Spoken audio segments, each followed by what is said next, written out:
یہ جو رمضان المبارک کا آخری عشرہ ہوتا ہے نا، یہ بڑا قیمتی ہے۔ میں پہلے بھی دوستوں سے عرض کرتا رہتا ہوں کہ ہم نا یہ آخری 10 دن اکثر بازاروں میں گھوم کے گزار دیتے ہیں۔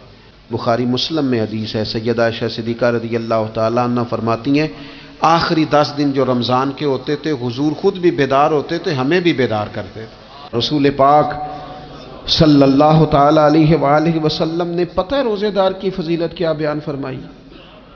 اللہ کے محبوب صلی اللہ تعالیٰ علیہ وسلم فرماتے ہیں کہ رب فرماتا ہے ابن آدم کا ہر عمل اس کے لیے ہے، روزہ میرے لیے، اور فرمایا میں خود جزا دوں گا روزے کی، میں خود جزا دوں گا روزے کی۔ اور حضور فرماتے ہیں روزہ ڈھال ہے، جو شخص روزہ دار ہو وہ بےہودگی سے، فحش گوئی سے اجتناب کرے۔ اور اللہ کے محبوب صلی اللہ تعالیٰ علیہ وسلم فرماتے ہیں اگر کوئی شخص اسے گالی دے، اگر کوئی شخص اس سے جھگڑا کرنا چاہے تو پتہ کیا جواب دے؟ اسے کہے بھئی میں روزے دار ہوں، میرے منصب کا تقاضا نہیں کہ میں تیرے ساتھ الجھوں۔ اور رسول پاک صلی اللہ علیہ وسلم فرمانے لگے اوہو اتنی بڑی بات۔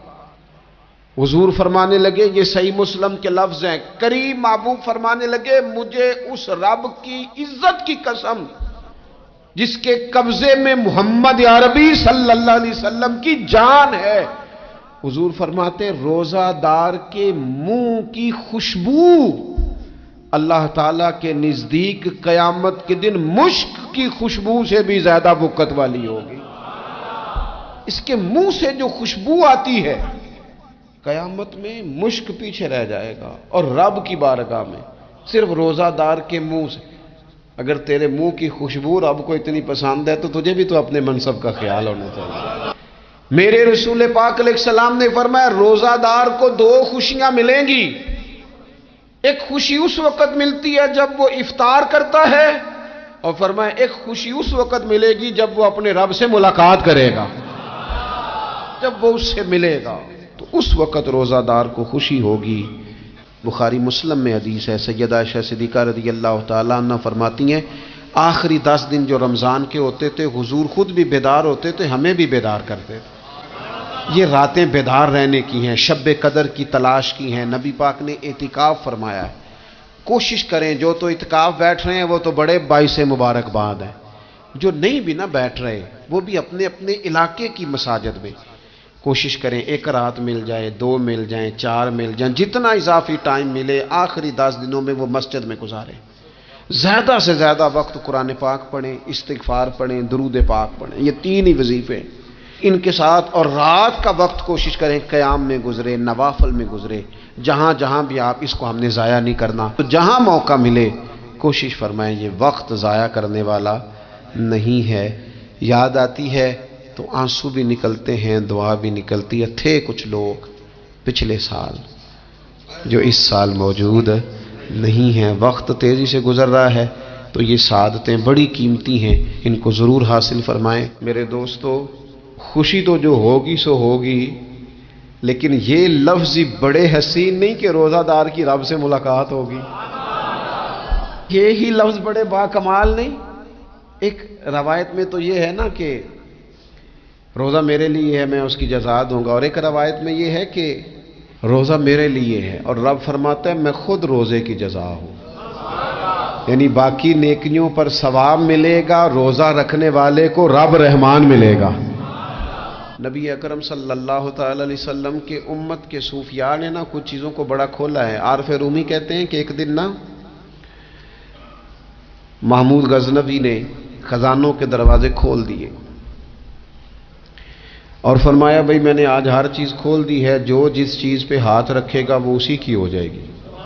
لوگ دوڑے، کوئی سونے کی طرف، کوئی چاندی کی طرف، کوئی جائیدادوں کی طرف، کوئی خزانے کی کنجیوں کی طرف، کوئی بڑے بہترین گھوڑے اور اونٹوں کی طرف، لوگ دوڑ گئے، جو جس پہ ہاتھ رکھے گا اسی کا۔ سب بھاگ گئے، ایاز بیٹھا ہے، نہ وہ حسن میں رہی شوخیاں، نہ وہ عشق میں رہی گرمیاں، نہ وہ غزنوی میں تڑپ رہی، نہ وہ خم ہے زلف ایاز میں، وہ لذتیں کہاں۔ ایاز چپ کر کے بیٹھا ہے۔ پھر محمود نے ایاز کی طرف مخاطب کر کے کہا ایاز اٹھنا نہیں، آج لوٹ سیل لگ گئی ہے، جو جس چیز پہ ہاتھ رکھے گا اسی کی۔ ایاز کہنے لگا بات پکی ہے نا؟ تو محمود خوش تھے، موڈ بڑا اچھا تھا، کہا بالکل پکی ہے۔ تو ایاز کہنے لگے چلو ٹھیک ہے۔ ایاز اٹھے پیچھے سے جا کے نا تو محمود کے کندھے پہ ہاتھ رکھ دیا، محمود کے کندھے پہ ہاتھ رکھا۔ محمود کہنے لگے یہ کیا بات کا، آپ سے میں نے پوچھا تھا بات پکی ہے، جو جس پہ ہاتھ رکھے گا اسی کا نا۔ تو تھوڑی دیر پہلے مسکراتے چہروں میں آنسو آ گئے، ایاز بھی روئے تو محمود بھی روئے۔ کہا بادشاہ پکا رہنا، وہ جن کو خزانے چاہیے تھے وہ دوڑ گئے، مجھے تو چاہیے۔ لنگ کئی مہینے تے برس گئے تے تیری دید نو دیدے ترس گئے، تیری تو ملے گا۔ تو پھر کہا محمود نے، اس نے کہا میں وعدہ کر چکا تھا، بس ٹھیک ہے، باقیوں کے خزانے اور میں تیرا طے ہو گئی۔ فرمایا باقی نیکیوں پر ثواب ملے گا، اور روزہ رکھنے والے کو رب رحمان ملے گا، اللہ کا قرب ملے گا۔ دیکھو نا، وہ خاص انسان کو کیفیت حاصل ہوتی ہے روزے میں، رب کے ہونے کا یقین۔ وہ جو صوفیاء کہتے ہیں نا مراقبہ کرو، وہ نصیب ہوتا ہے۔ یعنی کسی کو کیا پتہ ہے اس کا روزہ ہے کہ نہیں، اکیلا ہے نا گھر میں، فریزر بھرا ہوا ہے، نہیں نہ کھاتا، کیوں؟ اسے پتہ ہے میرا رب میرے ساتھ ہے، میرا رب مجھے دیکھ رہا ہے۔ بس یہ تصور توحید پکا ہو جاتا ہے رمضان، تو پھر اللہ تبارک و تعالیٰ کی بھی خاص رحمت اور کوئی خاص ہی اعزاز۔ حضور فرماتے ہیں جنت کے کئی دروازے ہیں، ایک باب الریان ہے، اس سے صرف روزہ دار گزریں گے۔ آواز ہوگا روزے والے آ جاؤ، وہ آ جائیں گے، فرمایا اس خاص دروازے سے گزرو۔ جب گزر جائیں گے تو فرمایا بند کر دو بھائی، اور کوئی نہیں گزرے گا یہاں سے، دروازہ ہی مخصوص ہے، ان کا اعزاز ہی ذرا زیادہ ہے۔ تو میرے عزیز، رمضان شریف کے اندر وہ منصب کا بس خیال رکھیں کہ میں روزہ دار ہوں، اس احتیاط کے ساتھ۔ اور دوسری جو رمضان کی چند عبادات ہیں نا، سب سے پہلی تو میں عرض کروں گا تراویح کے حوالے سے۔ یہ بات یاد رکھ لیں کہ نبی پاک علیہ الصلوۃ والسلام نے فرمایا جس نے ایمان اور احتساب کی نیت کے ساتھ رمضان میں قیام کیا، اللہ اس کے پچھلے سارے گناہوں کو معاف فرما دے گا۔ اور ایک مقام پر نبی پاک صلی اللہ تعالی علیہ وسلم نے بیان کیا، یہ مشکات میں موجود ہے، حضور فرماتے ہیں رمضان اور قرآن دونوں قیامت کے دن بندے کی شفاعت کریں گے۔ رمضان کہے گا یا اللہ میں نے اسے دن بھر کھانا کھانے سے باز رکھا، اور تیری بارگاہ کے حکم کے مطابق اس نے اپنے آپ کو ان چیزوں سے بچا کے رکھا۔ اور قرآن کہے گا مالک رات میں نے اسے نیند سے روکے رکھا۔ کیا مطلب؟ اس نے کھڑے ہو کے عبادت کی، اگرچہ اس سے مراد شارحین حدیث نے تراویح بھی لیا ہے، تہجد کی نماز بھی لیا ہے، صلاۃ اللیل بھی لی ہے، لیکن میرے عزیز یہ خاص ربط ہے قرآن مجید کے ساتھ تراویح کا۔ مسنون ہے رمضان کی راتوں میں قرآن مجید اور تراویح کا پڑھنا۔ اگر تھوڑی سی نا طبیعت میں صرف تبدیلی پیدا کی جائے، میں نے دیکھا ہے کہ جو لوگ کہتے ہیں نا میرا وقت بڑا قیمتی ہے، بڑی ساری جگہوں پہ آپ کو بیٹھنا پڑتا ہے، بیٹھیں آپ 2 گھنٹے بیٹھیں، 3 گھنٹے بیٹھیں۔ میں نے دیکھا ہے لوگ جاتے ہیں کسی دفتر میں تو رات کو ہی چلے جاتے ہیں اس علاقے میں، کھڑے ہیں، پاسپورٹ کے دفتر کھڑے ہیں، شناختی کارڈ کے دفتر کھڑے ہیں، امیگریشن کی لائنوں میں کھڑے ہیں۔ کچھ ذہن تو بنائیں کہ میں نے رات کھڑے رہنا ہے اور اپنے رب کی عبادت کرنی ہے۔ تراویح کو ذرا ذوق سے آپ اگر تھوڑا ارادہ کر لیں گے نا، یعنی کوئی ایسا مشکل کام نہیں۔ میری تو رائے یہ ہے کہ پہلے 3-4 دن ذرا جم کے ذہن بنائیں، اور تھوڑا سا نا روٹین کو بدلنے کی کوشش نہ کریں۔ جس امام صاحب کے پیچھے تراویح شروع کریں، کوشش کریں ساری وہیں پڑھیں۔ روٹین بدلنے سے بھی سستی آتی ہے، ایک دن یہاں گئے، 2 دن وہاں گئے، تو یہ روٹین بدلنے سے بھی بعض اوقات سستی آتی ہے۔ کوشش کریں ایک جگہ پہ قرآن شریف سننا شروع کریں اور پھر پورا قرآن مجید وہیں پہ سنیں، اور تھوڑا ذہن بنائیں۔ میں نے دیکھا ہے ہمارے استاد صاحب اس طرح کیا کرتے تھے کہ بہت تھوڑا کھانا افطاری کے وقت، تھوڑا، اور ان سے کہا جاتا آپ بزرگ آدمی ہیں، اتنا کم کھانا کیسے نظام چلے گا؟ تو فرماتے تھے میں 1 چپاتی اور آدھی چپاتی کھا لوں گا لیکن تراویح کے بعد، اب اگر زیادہ کھانا کھاؤں گا تو طبیعت میں سستی آئے گی، میرے لیے کھڑا ہونا مشکل ہو جائے، سادہ سا کھانے کے ساتھ افطاری کی جائے گی۔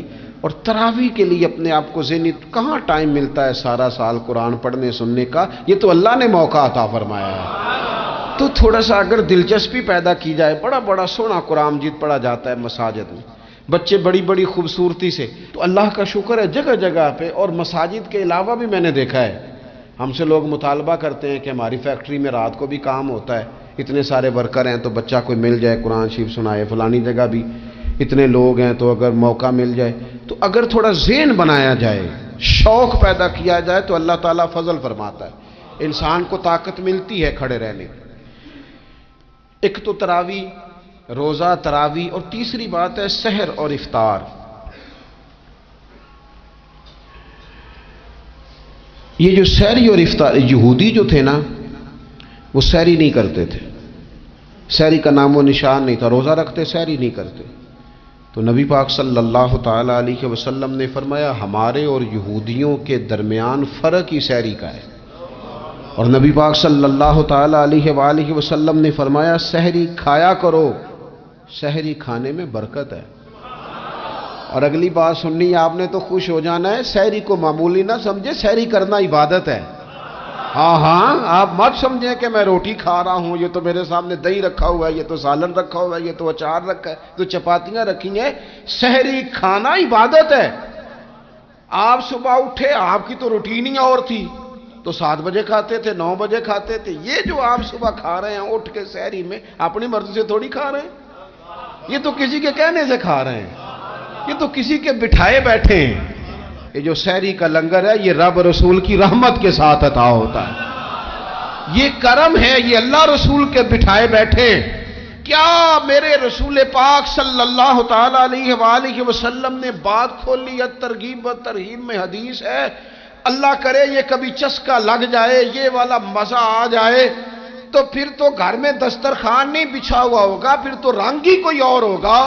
حضور فرماتے اللہ تعالی اور اس کے فرشتے سحری کھانے والوں پر رحمتوں کا نزول فرماتے ہیں۔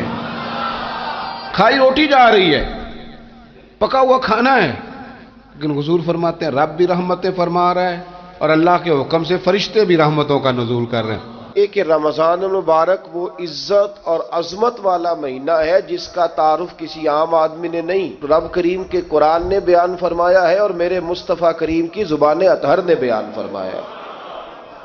لیکن آنے سے پہلے بخاری مسلم میں حدیث ہے، حضرت سلمان فارسی رضی اللہ تعالیٰ عنہ کہتے ہیں رمضان شروع ہونے سے پہلے نبی پاک نے ہمیں مسجد میں بلایا اور خطبہ ارشاد فرمایا باقاعدہ، اور ارشاد فرمایا لوگو تم پر ایک مہینہ آنے والا ہے جس میں اللہ اپنے بندوں پر خاص قسم کی رحمتوں کا نزول فرماتا ہے۔ خود رسول پاک نے ہمیں کس قدر زیادہ اس مہینے کا اکرام کرنا ہے اور کس قدر زیادہ اس کو اہمیت دینی ہے اور کس قدر زیادہ ہمارے لیے وہ باعث عظمت ہے کہ جس مہینے کے فضائل خود رسول پاک علیہ السلام نے بیان فرمائے، اور نبی پاک صلی اللہ علیہ وسلم نے فرمایا کہ اس مہینے میں تم نفل پڑھو گے تو اللہ فرض کے برابر ثواب عطا فرمائے۔ حضرت انس بن مالک رضی اللہ تعالیٰ عنہ فرماتے ہیں جب نبی پاک علیہ السلام نے رمضان کی شان بیان کی تو صحابہ کا یہ مزاج بن گیا کہ وہ اپنے سارے کام رمضان سے پہلے سمیٹ لیتے تھے، رمضان شریف سے پہلے سارے کام سمیٹ لیتے، لینے دینے کے معاملات صاف کر لیتے، خریداری ہو جاتی، گھر کے اندر کوئی کام کرانا ہوتا تو وہ رمضان سے قبل کرا لیتے، یکم رمضان کو وہ مسجدوں میں ڈیرے لگا لیا کرتے، وہ کہتے تھے نیکیاں جمع کرنے کے ایام۔ سب سے مصروف ترین زندگی ہمارے نبی پاک صلی اللہ علیہ وسلم کی زندگی ہے۔ 23 سالوں میں نبی پاک علیہ السلام نے 2300 سالوں سے بھی زیادہ کام کیا، بڑا مصروف وقت تھا حضور کا، بڑا مصروف۔ ہمارے یہاں نا میں ایک جگہ پہ حاضر تھا تو ایک بزرگ تقریر فرما رہے تھے، وہ کہہ رہے تھے اب خانقاہوں میں جو اللہ اللہ ہو رہی ہے وہ چھوڑ کے باہر نکلو، اب میدان میں نکلنے کا دور ہے۔ تقریر ختم ہوئی تو میں نے کہا حضرت ناراض نہ ہوئیے گا، ویسے کون سی خانقاہ میں اللہ اللہ ہو رہی ہے جہاں سے آپ باہر نکالنا، تو دور ہی گزر گیا اللہ اللہ کرنے کا۔